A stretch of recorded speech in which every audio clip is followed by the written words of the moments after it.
Coba bayangin deh, ada sebuah siaran langsung di internet yang nggak pernah mati. Bukan cuma sejam atau sehari, tapi berbulan-bulan. Nah, kali ini kita bakal ngebahas soal maraton. Sebuah fenomena digital yang benar-benar gila dan ngubah semua aturan main. Pertanyaannya mungkin kedengaran aneh ya. Kenapa coba jutaan orang di luar sana rela nontonin orang tidur, makan, main game, pokoknya semua kegiatan sehari-hari selama lebih dari 2 bulan nonstop? Apa sih yang bikin mereka betah? Yuk kita cari tahu bareng-bareng.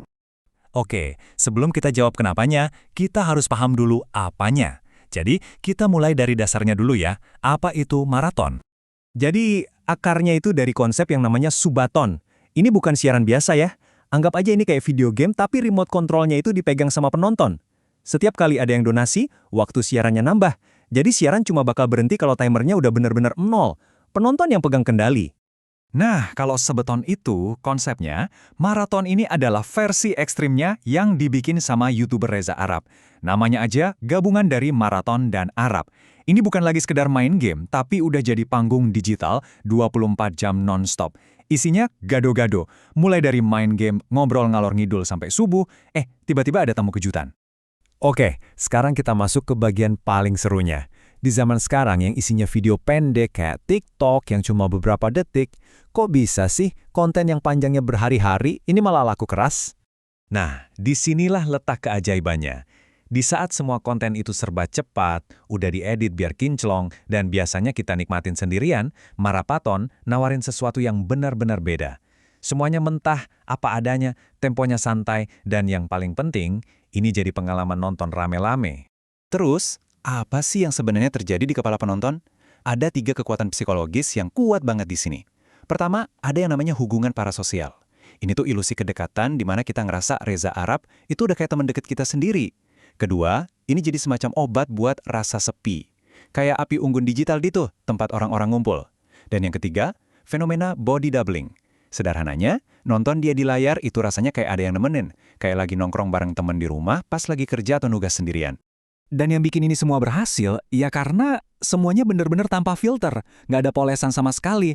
Penonton bisa lihat dia lagi capek beneran, lagi frustasi, atau tiba-tiba ngobrolin hal-hal yang dalam banget jam 3 pagi.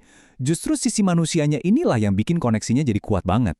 Tentunya, popularitasnya juga meledak karena ada faktor kejutan. Coba bayangin, lagi asik nonton, tiba-tiba yang muncul Rich Brian atau Jackson Wang. Bahkan pelatih timnas kita, Shin Tae-yong juga ikutan mampir. Ini yang bikin siarannya jadi acara eksklusif yang nggak bisa ditebak dan bikin orang takut ketinggalan momen. Oke, sekarang kita lihat gimana acara ini tumbuh dari yang awalnya cuma eksperimen jadi fenomena raksasa. Skalanya bener-bener luar biasa loh. Kita mulai dari musim pertama. Mereka berhasil siaran non-stop selama 34 hari. Itu lebih dari sebulan penuh hidup di depan kamera. Waktu itu, rekor ini dianggap mustahil banget buat dipecahin. Tapi ternyata itu baru pemanasan. Musim berikutnya, rekor itu bukan cuma dipecahin, tapi dihancurin.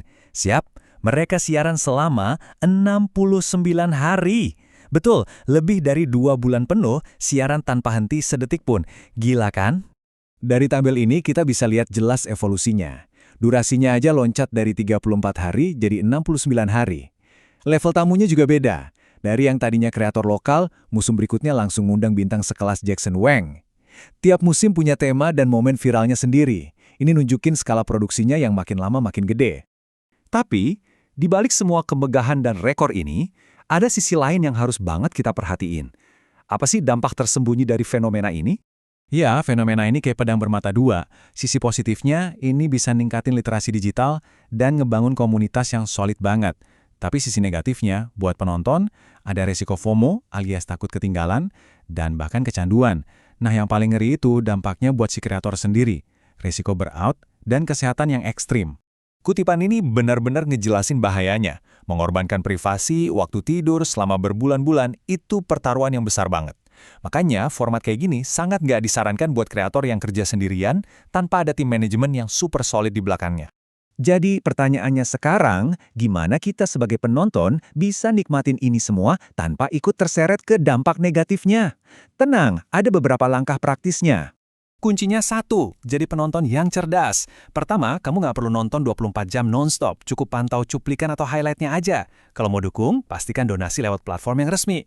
Terus, berinteraksilah yang positif di kolom chat, biar ikut ngebangun komunitas yang asik. Dan yang paling penting, batasi waktu nontonmu. Jadikan ini hiburan, jangan sampai mengambil alih hidup kamu.